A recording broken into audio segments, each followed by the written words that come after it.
মৃত্যুদণ্ডাদেশ সাজাপ্রাপ্ত শেখ হাসিনা। আদালত অবমাননার মামলায় 6 মাসের কারাদণ্ড।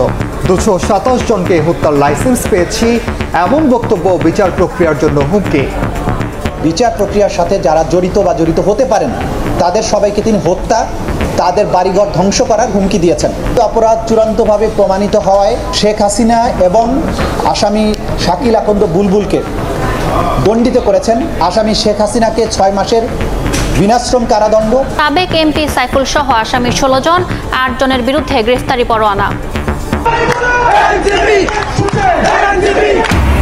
দেশ গড়তে কুড়িগ্রামে এনসিপির জুলাই পদযাত্রা। গণ অভ্যুত্থানের বিরুদ্ধে ষড়যন্ত্রকারীদের প্রতিহতের হুঁশিয়ারি। নেতাকর্মীদের সঙ্গে অন্যায় হলে প্রতিরোধের ডাক।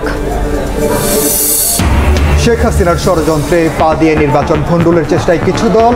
ভোট নিয়ে চক্রান্ত মানবে না জনগণ, বলছে বিএনপি। ঐক্যের প্রক্রিয়াকে বাধাগ্রস্ত করার অভিযোগ। ঐকমত্য কমিশনের সংলাপে জুলাই শহীদদের স্মরণ অমীমাংসিত বিষয়ে দলগুলোর আলোচনা। জুলাইয়ের মাঝামাঝিতে সমঝোতার আশা আলী রিয়াজের।